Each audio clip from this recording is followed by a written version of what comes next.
वो काम नहीं कर पा रहे हैं, उनकी कुर्सी हिली हुई है, पर्ची बदलने की पूरी तैयारी है, फीडबैक पूरा दिल्ली ने ले लिया है, इसलिए वो इस तरीके की बातें कर रहे हैं। संगठन से सर्वोपरि कोई नहीं है, ये तो सब मानते हैं, लेकिन संगठन की मेहनत करके सरकार बनती है तो फिर संगठन को उसका लाभ मिलना चाहिए, आम आदमी को, कार्यकर्ताओं को, जनता को राहत मिलनी चाहिए।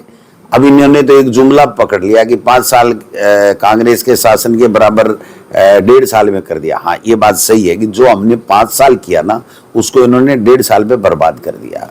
चाहे वो चिकित्सा का क्षेत्र हो, चाहे वो शिक्षा का क्षेत्र हो, चाहे सड़कें हो, चाहे दूसरे काम हो। आज किसान लाठियां खा रहे हैं खाद के लिए, और छापामार मंत्री जी कभी जेसीबी पे चढ़ रहे हैं, कभी टावर पे चढ़ रहे हैं, कभी हेलीकॉप्टर पे। अब हेलीकॉप्टर में भी दोनों मंत्रियों एसईओ को भेज दिया जो एक दूसरे की शिकायत करते घूम रहे हैं दिल्ली में। 4 दिन पहले किरोड़ी लाल मीणा साहब जवाहर बेगम जी की शिकायत करके आए दिल्ली में कि इसने तो पूरा बेड़ा गर्क कर दिया पूरे प्रदेश का, और भरतपुर और सवाई माधोपुर में, और उन दोनों को, बकरी और शेर को, एक उसमें डाल दिया, एक घाट के ऊपर पानी पिला दिया, वो हेलीकॉप्टर में भेज दिया। आंखें ही नहीं मिल रही हैं। आप क्या किसके, आज तो किरोड़ी लाल मीणा जी का ही बयान है, मैं नहीं कह रहा, मैं तो ज्यादा बताऊंगा कि ज्यादा नुकसान हुआ है, लेकिन वो कह रहे हैं कि 80 मौतें होगी इस अतिवृष्टि से पूरे प्रदेश में। ये किरोड़ी लाल मीणा जी का, उनके मंत्री का है। आप बताइए, मुख्यमंत्री सो रहे हैं? मुख्यमंत्री का कोई दायित्व नहीं बनता। ये तो कह रहे हैं तुम मेरे से राजी हो गया, मेरे से राजी हो गया, आप काम मत मांगो, आप तो कांग्रेस के खिलाफ प्रचार करो, दुष्प्रचार करो, कांग्रेस को कोसने का काम करो। ये वहां पे ट्रेनिंग दे रहे हैं। ये मिलन समारोह है क्या उनका?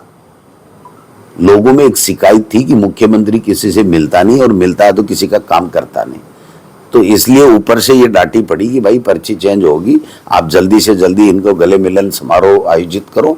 तो वो समारोह आयोजित कर रहे हैं, लेकिन इससे कोई सार नहीं है, क्योंकि लोग तो काम चाहते हैं। बीजेपी के कार्यकर्ता भी दुखी हैं, मंत्री दुखी हैं, ब्यूरोक्रेसी पूरी हावी है। आप यहाँ देखो, किसानों को मुआवजा नहीं मिल रहा है, जोजरी नदी का क्या हाल है, सड़कें टूटी पड़ी है, स्वास्थ्य का अभी तीनों जिलाध्यक्षों ने मुझे ज्ञापन दिया है कि साहब ये हमारी जोजरी नदी हो, पंचायत निकाय चुनाव के जो परिसीमन हो रहा है उसमें धांधलेबाजी कर रहे हैं, कानून व्यवस्था नाम की कोई चीज नहीं है, और खराब जो फसल है उसका भी मुआवजा नहीं मिल रहा है, बाकी भी बहुत सारी चीजें हैं।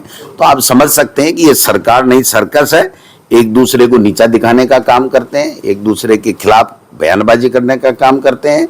जनता के काम से इनका कोई सरोकार नहीं। आप कह रहे हैं कि 80 लोगों की, यह कह रहे हैं कि भजन लाल जी का भाग्य अच्छा है, इस कारण जो है बारिश होती है जहाँ जाते हैं। नहीं, भाग्य अच्छा है इसलिए मुख्यमंत्री बन गए।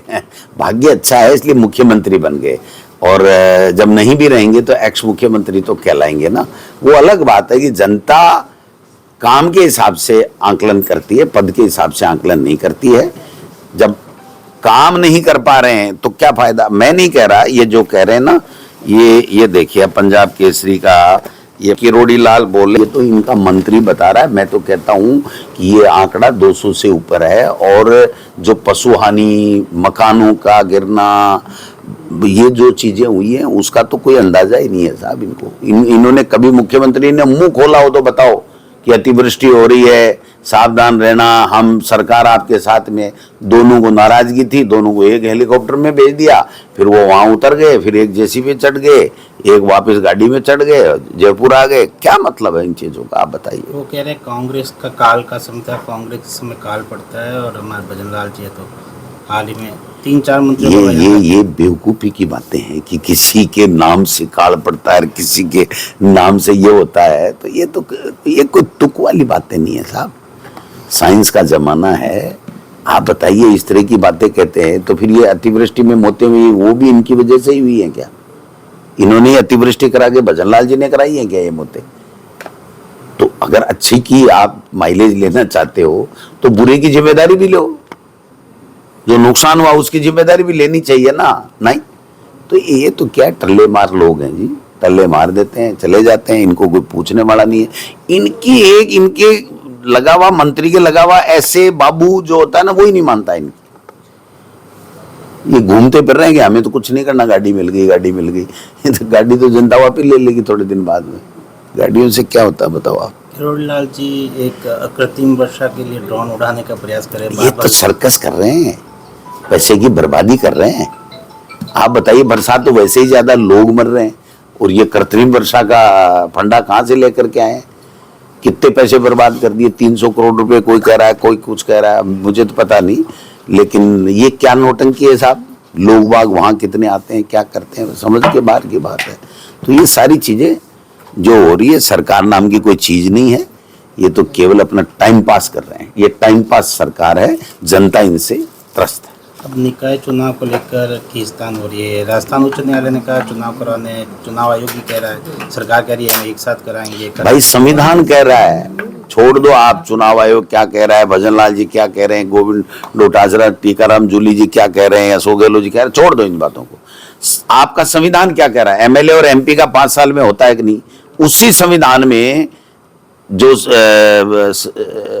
ये प्रावधान है कि 5 साल के अंदर अंदर आपको परिसीमन और सब काम कर करके आपको काम करना पड़ेगा, नहीं कर रहे हैं।